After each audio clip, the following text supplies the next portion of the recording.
All right, guys. Hope you're all well.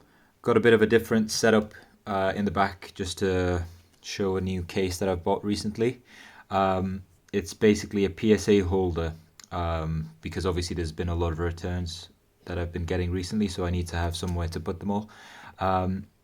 It's great from the point of view that it has all these independent slots, and then you could see just on top, just behind this one, I could see what the card is by looking over it. The only thing is these slots, they're a little tight, so in order to get your cards in threes like this, it makes it very, very congested. There's an alternative case that you could get. So I think this was from a company called SlabSafe, and they were very popular.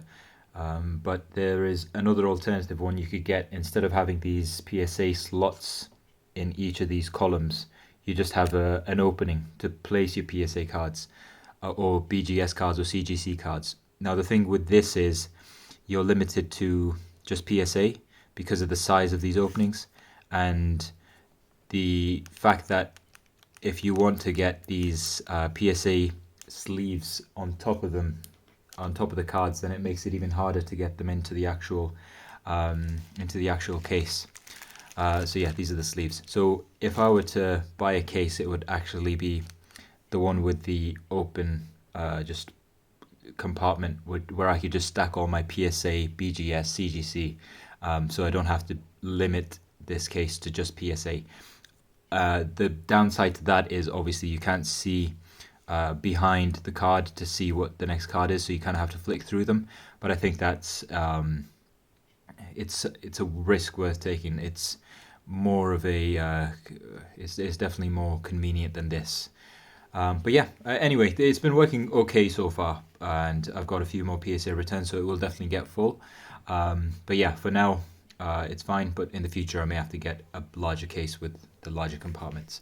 But yeah, moving on, we've got a trade deal which I've done. So this is actually the first ever trade that I've done through Facebook, and I'll talk through the trade when I get to opening the package. And we've also got a PSA returns from Dan's Pokestop again, which I'll be opening shortly. Yep, let's get to it. All right, so we got the brick of slabs right here. As I open them, I'll just talk through a few things. So when it came to submitting these, I submitted through the general value submission, and funnily enough, that submission, it cost it cost more than my submissions obviously a few years ago, which made a lot more sense back then. But the thing about this submission is it came back in like 3 or 4 months, whereas some submissions that I've made in October, November 2020, they still haven't come back, and they're currently with Graded Gem. And I did get an email from Connor of Graded Gem who said that they are going to be finalizing 2020 orders by the end of this month, and that's why I think I'm going to be getting quite a few more PSA slabs, and therefore this briefcase is definitely going to be very useful. And just a bit more about the submission. Dan emailed, or he messaged me on Facebook and he emailed me, and I didn't remember what I had submitted, so I just went back, and Dan does these videos for most submissions, and I just refreshed my memory. So I think there's some Pokemon, there's some Dragonball, and then there's also some HRO, like that Superman in the back. Yeah, so there's some Dragonball. So the way I do this is I really don't want to look at the grades, so I try and get, yeah, there's another Dragonball. I think there's actually only one Pokemon. But yeah, I'll stack them up, and then, yeah, we'll get to revealing the grades. Okay, so here's a stack of return cards. These are the same HRO cards as the previous ones, so the back has been scanned, and these are just the physical copies. Now, I'm really hoping for some 10s because I've not been too lucky. So currently I've only got 3 HRO cards graded, so that's the Wonder Woman and 2 Supermans, and only the Wonder Woman came back as a 10, and both Supermans came as a 9. So a few 10s in these would be amazing. Let's just have a look at the back. I mean, it does look super clean. There may be something top right. Yeah, there is something top right actually, just a tiny bit of nick. Let's have a look. So that's another Wonder Woman, but this is Legends. So the one I've got a 10 in is Mythic. Let's see what this gets. A 9. Okay, I think that is due to the white ding on the top right corner. Next is Dark Side. That is a 10. Amazing. Nice. Next is Batman. I want at least a 10. I think there's 2 Batmans. Mid 9, cool. And hopefully the next one's a 10, fingers crossed. If it's a Batman. Yeah, let's see. Another 9, okay.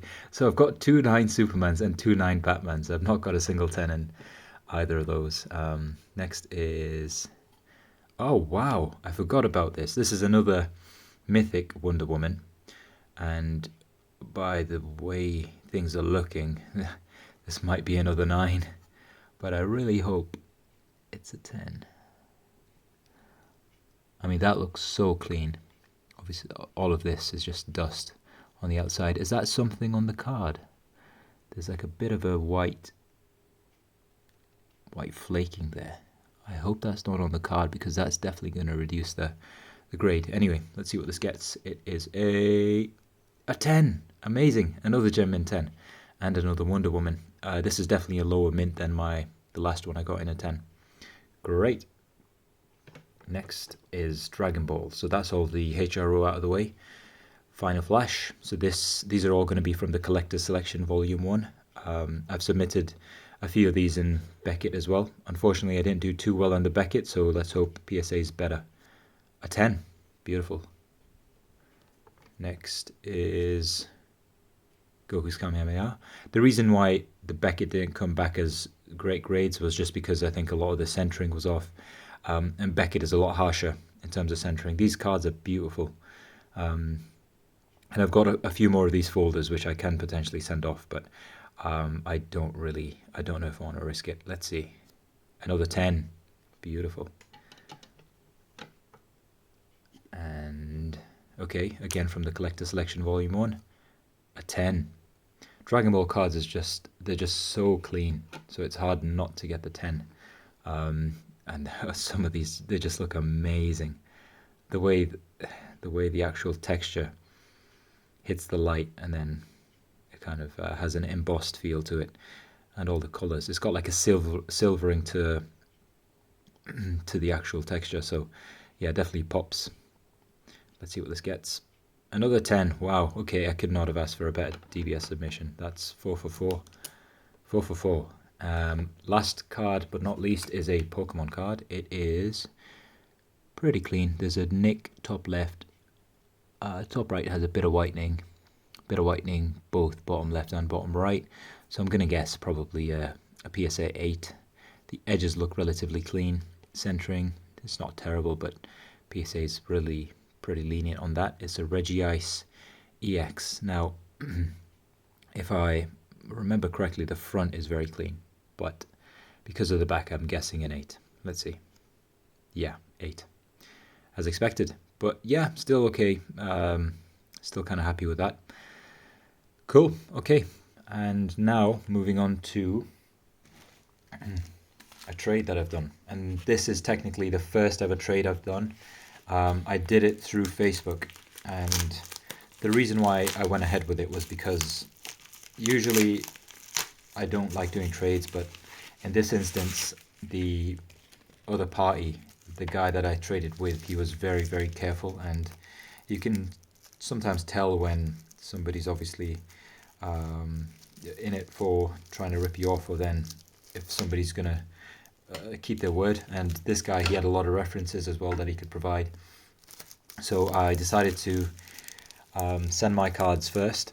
And well, they weren't cards actually. I decided to send 2 ultra premium collections, the Charizard ultra premium collections, and there's a bit of an additional cash offer as well that I need to pay.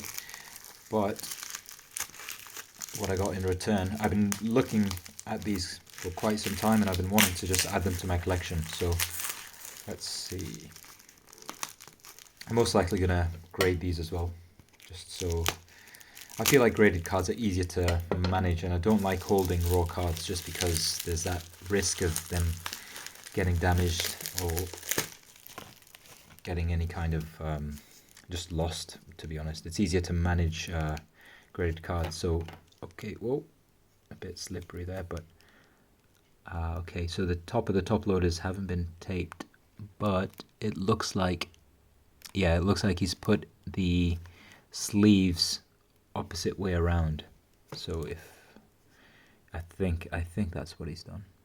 No, he hasn't. So sleeves are at the top. It's a shame that the cards themselves are like sliding out of the top loader. Usually, if you have the cards further in and you tape around the top, just like a small bit of tape, but keep it very tight, that would mean that the card can't slip out.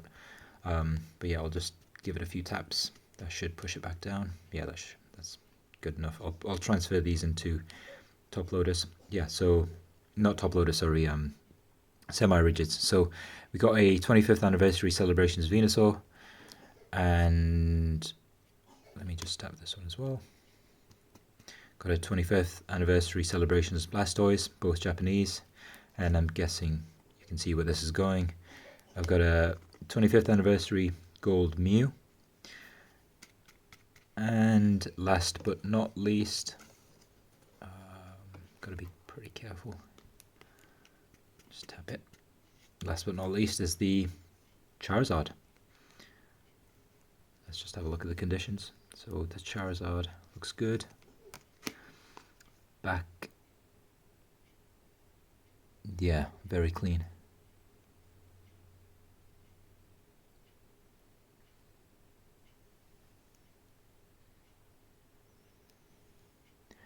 I mean, I think there's a little bit of whitening there, but I think that might just be the light.